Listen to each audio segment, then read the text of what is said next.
अस्सलाम वालेकुम नाज़रीन, welcome to my show hit list by Amjad Chaudhry. आज की हिट लिस्ट में आई हैं मरियम नवाज, हिना परवेज भट्ट और मुस्लिम लीग नून एन। वैसे मुस्लिम लीग नून दो होता तो ज़्यादा बेहतर था, क्योंकि जितनी दो नंबरियाँ ये करते हैं इनका नाम यही होना था। इसके अलावा तस्नीम हैदर शाह साहब ने अपना एक वीडियो पैगाम छोड़ा है, जिसके अंदर उन्होंने अपने दिल के जो फफोले हैं उनको उन्होंने फोला है, और उन्होंने अपनी वो सारी बात बताई है कि किस तरह वो मायूस हुए हैं बरतानिया का जो यहाँ का कानून है, जो पुलिस का सिस्टम है, किस तरह उन्होंने मरियम नवाज शरीफ को क्लीन चिट दे दी जाने की, उनको रोका नहीं गया। तो उसके ऊपर भी बात करेंगे। सबसे पहले हम आपको हिना परवेज भट्ट साहिबा की तरफ से ये वीडियो और ये तस्वीर जो आप देख रहे हैं ये हम दिखाना चाहेंगे, जिसके ऊपर उन्होंने जो कैप्शन लिखी है वो बड़ी ज़बरदस्त लिखी है कि अब सिक्का चलेगा नून लीग का। ठीक है, और उन्होंने कहा कि जनाब जो स्टाफ है PIA का वो भी मरियम नवाज शरीफ का दीवाना निकला, और उनके सामने वो विक्ट्री का निशान बना के जो है खड़ा हुआ है। अब बात यह है कि स्टोरी उन्होंने जिस तरह बनाई है, जिस तरह लोगों को बताई है, दिल तो करता है वैसे ही बता दें, लेकिन चूंकि सहाफ़ती तकाजे होते हैं तो अच्छी बात नहीं है। वरना मैं ये कह सकता था कि इस शख्स ने बिल्कुल अपना माइंड चेंज कर लिया जब इसने बाहर फ़ोन किया, और फ़ोन करके इसने पता किया कि बाहर कितने लोग आए हैं। तो जब उसको पता लगा कि बाहर तो बहुत कम लोग आए हैं, तो उसने वो जो इशारे उसने यूं करके बनाए थे ना, वो फिर उसने यूं करके मरियम साहब के सामने आके किए, जो कि एक गाली होती है। ठीक है, वो तस्वीर भी आप देख रहे हैं, तो हम इसको इस तरह भी ट्विस्ट कर सकते थे, लेकिन ऐसी बात नहीं है। ये शख्स जो है इसको तस्वीर बनाने के लिए वहाँ खड़ा किया गया, और इसको कहा गया कि विक्ट्री का निशान बनाओ, और उस बेचारे को विक्ट्री का निशान ही बनाना नहीं आ रहा था। उसके साथ जो एयर होस्टेस है, हम आपको वीडियो भी दिखा रहे हैं, वो उसको सिखा रही है ऐसे नहीं ऐसे, ऐसे नहीं ऐसे, लेकिन उससे नहीं हो रहा था।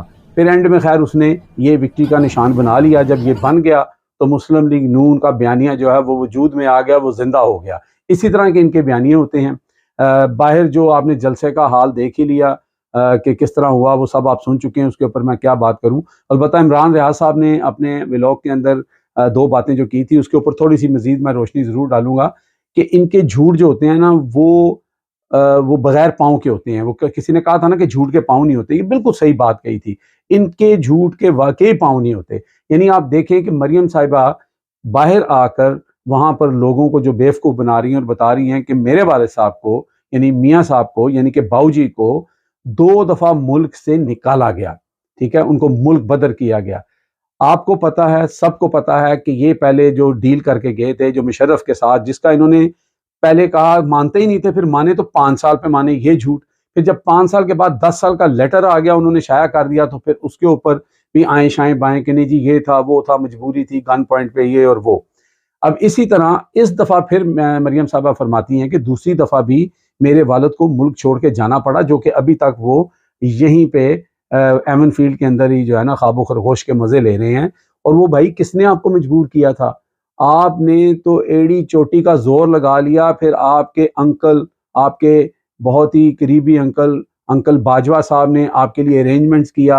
आपके प्लेटलेट्स जो ऊपर लेके जाते थे फिर नीचे लेके आते थे, फिर वो कभी इधर चले जाते थे, कभी इधर चले जाते थे। फिर वो जूं ही जहाज में बैठे अंगूरों का एक गुच्छा सामने आया, उसके बाद अब्बा जी के, मियाँ साहब के, बाऊ जी के प्लेटलेट्स जो हैं वो सीधा आके एवन फील्ड के ऊपर आके स्टेबल हो गए।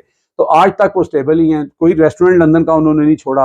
तो फिर बात यह है कि अपनी मर्जी से आपके चचा जान ने जब वहाँ पे लिख के दिया 5 रुपए के या 50 रुपए के स्टाम्प पेपर के ऊपर कि जनाब मेरे भाई साहब जो है इलाज के लिए जा रहे हैं, वो 6 हफ्तों में वापस आ जाएंगे। ठीक है, फिर भी लोगों के साथ आप झूठ बोल रही हैं, और वो जो सामने खड़े हुए झूठ सुन रहे हैं उनका क्या करें? ठीक है, उनका तो यही काम है। अब वहाँ पे लाजमी सी बात है, आ गए हैं, बहुत अरसे से बिरयानी नान का सिलसिला नहीं चल रहा था, अब वो सिलसिला चलेगा। क्या करें लोग, गरीब हैं, भूखे हैं, मुफलिसी है, गुर्बत है, तो लोग एक्सक्यूज मी, लोग फिर इस तरह जो है वो इस तरह की जो खराफात है वो सुन लेते हैं।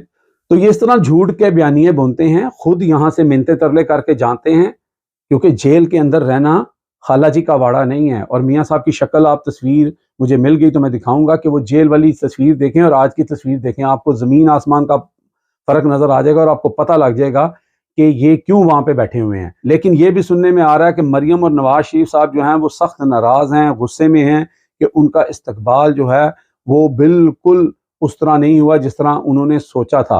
वो जिसे पंजाबी में कहते हैं ना कि इस्तकबाल की वजह से खोता ही खूह में पड़ गया। मैंने अपने पिछले व्लॉग में कहा था कि ये बहुत बड़ा मसला बन जाएगा अगर इस्तकबाल सही ना हुआ तो फिर इमरान खान और पीटीआई वाले जो हैं वो जीने नहीं देंगे, और अब वही हो रहा है। सोशल मीडिया के ऊपर खूब ले दे हो रही है।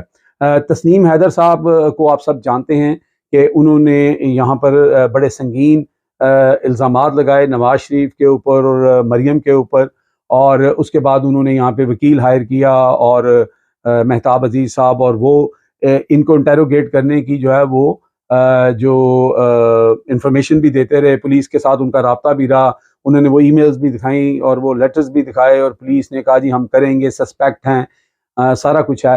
लेकिन जब मरियम नवाज शरीफ साहिबा ने लंदन से उड़ान भर ली उसके बाद तस्नीम हैदर शाह साहब जो हैं वो थोड़े मायूस हुए। उन्होंने अपने एक वीडियो पैगाम में कहा कि वो यहाँ के सिस्टम से मायूस हैं और अब वो पुलिस के ख़िलाफ़ जो है वो एक कंप्लेन करेंगे कि उन्होंने उनकी बात नहीं सुनी, और वो मुबैना सस्पेक्ट जो मरियम नवाज शरीफ हैं वो उनको पाकिस्तान जाने दिया गया और उनको कुछ नहीं पूछा गया। उनके मुताबिक ये है कि उन्होंने पुलिस से जब राब्ता किया तो उन्होंने कहा कि जो केस है वो अलाइव है अभी, और हम केस को हमने क्लोज़ नहीं किया, हम इन्वेस्टिगेशन कर रहे हैं, और किसी भी मौके के ऊपर हम जो हैं वो जो मरियम साहिबा हैं जो सस्पेक्ट, क्योंकि सस्पेक्ट का लफ्ज़ यूज़ हुआ है, मरियम साहिबा का नाम नहीं है बीच में, या नवाज शरीफ साहब मुबैना तौर पर उनका भी सस्पेक्ट का यूज़ हुआ है क्योंकि इल्ज़ाम जो है तस्नीम हैदर ने लगाए थे, तो उनको हम जो है इन्वेस्टिगेशन का हिस्सा बना सकते हैं। अब यहाँ पे एक सवाल जो मेरे ज़हन में आया जो बहुत इंपॉर्टेंट है वो ये है कि क्या ऐसा तो नहीं है कि जो कहा जाता है कि इंटरनेशनल एस्टेब्लिशमेंट जो है वो हमेशा अपना रोल प्ले करती है और वो अपने जो उनके एसेट्स होते हैं उनको गाय बगाए यूज़ करते हैं। तस्नीम हैदर की जो एप्लीकेशन है जिसके ऊपर एक्शन एज सच कोई नहीं लिया गया लेकिन उसको अलाइव रखा गया है। उसको अलाइव रखने का मकसद क्या है कि वो अभी तक केस चल रहा है। इसका मतलब है किसी भी मौका पर मियाँ नवाज शरीफ साहब को या मरियम नवाज शरीफ साहिबा को इन फ्यूचर किसी भी कॉम्प्रोमाइजिंग सिचुएशन में ला के इस्तेमाल किया जा सकता है, क्योंकि इस केस के हवाले से कि आपके ख़िलाफ़ एक केस यहाँ पे मौजूद है। तो क्या ये इसके पीछे है कि इस केस को अभी तक ज़िंदा रखा गया है लेकिन इनको पूछा नहीं गया, इन पे हाथ नहीं डाला गया। इसकी वजह से तस्नीम हैदर साहब जो हैं वो जो है काफ़ी परेशान हैं, लेकिन उनका कहना यह है कि वो उनकी ये जंग अभी शुरू हुई है। अगर यहाँ पे इंसाफ नहीं मिलेगा वो इंसाफ के आखिरी जो दर है वहाँ तक जाएंगे और अपनी ज़ुबान बंद नहीं करेंगे, वो इसके ख़िलाफ़ आवाज़ बुलंद करते रहेंगे। आज तक के लिए इतना ही। देखते रहें कौन आता है हमारे अगले हिट लिस्ट में। अपना और अपने इर्द गिर्द के लोगों का ख्याल रखें। Take care. अल्लाह हाफिज़।